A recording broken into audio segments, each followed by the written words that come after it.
সন্দেশখালী মহিলা নির্যাতন, নারী নির্যাতন এগুলো নাটক বিজেপির, ষড়যন্ত্র বিজেপির, চক্রান্ত বিজেপির।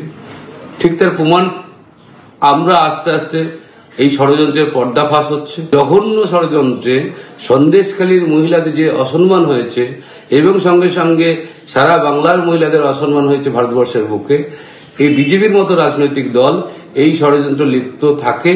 কারণ এদের এই জঘন্য নির্লজ্জ রাজনীতিটা তারা সারা ভারতবর্ষ কায়েম করতে চায়। যে স্টিং অপারেশনের মাধ্যমে এবং তারপরে প্রত্যেকেই কিন্তু বলছেন যারা মহিলারা যারা ওই সই করেছিলেন যে এটা মিথ্যা অভিযোগ, তাদের উপরে কোনো শারীরিক নির্যাতন হয়নি।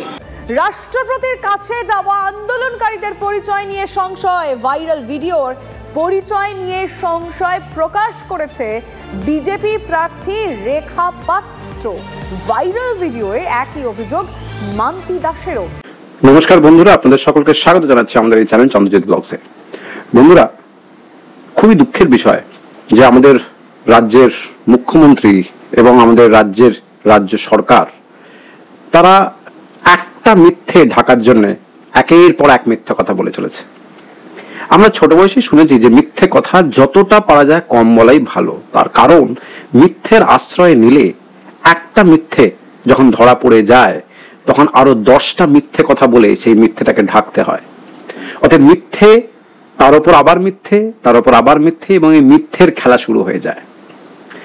বন্ধুরা, আমাদের বাংলার রাজনীতিতে অনেকটা এরকমই ঘটেছে। আমরা সকলেই জানি যে সন্দেশখালীতে কি ঘটেছে। ওইখানকার প্রত্যেকটি মহিলারা যাদের উপরে এই অত্যাচার হয়েছে, যারা ধর্ষিতা হয়েছেন, বছরের পর বছর ধরে নির্যাতিত হয়েছেন, তারা এফআইআর করেছেন, তারা জবানবন্দি দিয়েছেন, আদালতে গিয়েছেন,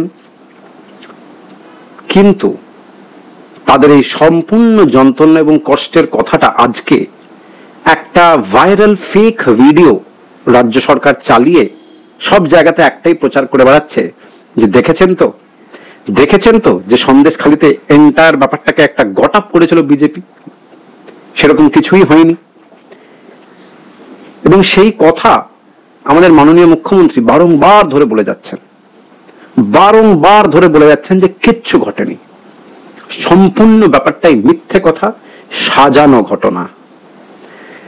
এবার ব্যাপারটা হচ্ছে এই যে কিছুক্ষণ আগে একটা খবর হচ্ছে, যেটা নতুন করে একটা অন্য ভাইরাল ভিডিও এসছে, সেটা হচ্ছে এই যে রাষ্ট্রপতির কাছে, ভেবে দেখুন, রাষ্ট্রপতির কাছে কিছু মহিলাদেরকে নিয়ে রাষ্ট্রপতির কাছে পৌঁছেছে রাজ্য সরকার। রাষ্ট্রপতির কাছে কিছু সন্দেশখালীর মহিলাদের তুলে নিয়ে গিয়ে রাষ্ট্রপতির সামনে রাখা হয়েছে, ওখানে পৌঁছে দেওয়া হয়েছে রাজ্য সরকারের দ্বারা। তারা নাকি সন্দেশখালীর নির্যাতিতা, অথচ নির্যাতিতারা বলছেন, ধর্ষিতরা বলছেন, যাদের উপর দিয়ে চরমতম জুলুমবাজি হয়েছে, তারা বলছেন যে যদি আমরাই এই আন্দোলনের মুখ হই, যদি আমাদের উপরেই সম্পূর্ণ ঘটনাটা ঘটে থাকে, যদি আমরাই কমপ্লেন করার সাহস করে জবানবন্দি দেওয়ার সুযোগ এবং সাহস দুটোই জোগাড় করে থাকি, তাহলে আমাদের হয়ে কে গেল রাষ্ট্রপতির কাছে? এতটা নোংরা রাজনীতি এই রাজ্য সরকার করছে বন্ধুরা, যে মানে যখন ওই ফেক ভিডিও ব্যাপারটা ধরা পড়ে যাব এরকম একটা ব্যাপার এসে গেছে, আর একটা নতুন চাল কি না, কয়েকটা মহিলাদের জড়ো করে তাদেরকে নিয়ে রাষ্ট্রপতির কাছে নিয়ে গিয়েছে। যে নিয়ে গিয়েছে সে আবার নাকি শিবু হাজরার কাছ থেকে, সন্দেশখালী সে আর এক বাঘ শিবু হাজরা, তার কাছ থেকে মাসোয়ারা 10,000 টাকা করে পায়। এবং প্রচুর বিজেপির মহিলারা আছেন যারা উপর বিজেপি করছেন, কিন্তু তলে তলে তারা তৃণমূল কংগ্রেসের সঙ্গে তাদের সঙ্গে সহযোগিতা করছেন। যখন এই খবরটা রেখা পাত্র, বিজেপি ক্যান্ডিডেট রেখা পাত্র, তিনি জানতে পারেন, তার আরো তার সঙ্গে যারা দাঁড়িয়ে আছেন এই আন্দোলনে, তারা যখন জানতে পারে, তারা উচ্চস্বরে প্রতিবাদ করে যে যদি আমরাই নির্যাতিত হই তাহলে আমাদের না জানিয়ে আমাদের হয়ে সন্দেশখালী থেকে কাকে রিপ্রেজেন্ট করাতে নিয়ে গিয়েছে সরকার। একটা ফেক জিনিস ছড়াচ্ছে যে দেখুন এরা এসছে সন্দেশখালী থেকে এবং এরাই বলবে যে কিছুই হয়তো হয়নি, সবটাই সাজানো ঘটনা। বন্ধুরা, একবার দেখে নিন রেখা পাত্রদের কি বক্তব্য এই বিষয়ে। মাধ্যমের থেকে জানতে পারলাম যে রাষ্ট্রপতি ম্যাডামের কাছে সন্দেশখালীর কিছু নির্যাতিতা মহিলাকে নিয়ে যাওয়া হয়েছে। তাহলে আমরা কারা? আমরা তো সবাই সন্দেশখালী আন্দোলন বা নির্যাতিতা আমরা সবাই তো গেছিলাম প্রধানমন্ত্রী পিএম স্যারের সাথে দেখা করতে। তাহলে আমাদের ছাড়া রাষ্ট্রপতি ম্যাডামের কাছে কারা গেল? আমরা তাহলে কারা? অনুপ দাস, খবর পেয়েছি যে অনুপ দাস নিয়ে গেছেন। অনুপ দাস তো ভিতরে শিবুর কাছ থেকে মাস গেলে 10,000 টাকা করে, শিবুর হাজারের কাছ থেকে মাস গেলে পয়সা নিত। তাহলে ওনার সাথে খবর আছে যে পদ্মা মন্ডলও গেছেন। তাহলে কি আমরা এটাই জানবো যে পদ্মা মন্ডল টিএমসির লোক, উপরে বিজেপি করে? আর আমরা নির্যাতিত মায়েরা যদি সন্দেশখালীতেই পড়ে আছি, তাহলে আমাদের মুখ নিয়ে কারা গিয়েছে এটা তো আমাদের জানার প্রয়োজন আছে। আর ওখানে যে রাষ্ট্রপতি ম্যাডামের কাছে গিয়েছেন আমাদের কিছু জানিয়েছিলেন। আর আমরা আন্দোলনের আমরা নির্যাতিত, আমরাই আন্দোলনের মেন মুখ। আমাদেরকে না নিয়ে গিয়ে অন্য কাউকে সাজিয়ে নিয়ে গেছেন। ওনার সাহসটা কে দিয়েছেন? টিএমসি থেকে কি এটা কি টিএমসি পার্টি থেকে কি উনি শিববাজার থেকে কি গোপনে বন্ধুরা আপনারা দেখলেন। এবার শুনে নিন বিজেপির তরফ থেকে দিলীপ ঘোষ মহাশয় কি বলছেন। অভিযোগ করতে দেখা হাজার হাজার লোক ভিকটিম, কে জানে, খালি যাদের সামনে আনা হয়েছে বা বলছে তারাই ভিকটিম। যারা মুখ খুলছে না, বলছে না পাবলিকের সামনে, মিডিয়ার সামনে, তারা ভিকটিম নয়। দেখতে পাচ্ছি না তোর হাতে, তারা রাষ্ট্রপতির সামনে বলে, ওখানে বলেনি। পাড়ায় পাড়ায় ওখানে ভিকটিম, মহিলাদের ছাড়া হয়নি কাউকে। আজ নয়, 10 বছর 12 বছর ধরে এই ঘটনা চলছে। যারা এই কথা বলছে তারা জানতে পারবে ভোটের পরে যখন খোলাখুলি সবাই রাস্তায় না। ব্যাপারটা কিন্তু খুব পরিষ্কার হয়ে যাচ্ছে। মানে তৃণমূলের আশকারা পেয়ে সন্দেশখালীতে কিছু গুন্ডা মাতব্বররা দিনের পর দিন মহিলাদের উপর অত্যাচার করেছে, বছরের পর বছর অত্যাচার করেছে, তাদের নির্যাতিত করেছেন, তাদের ধর্ষণ করেছেন, গণধর্ষণ হয়েছে। সেখানে আবার জমি জামা চুরি এসব তো আছেই।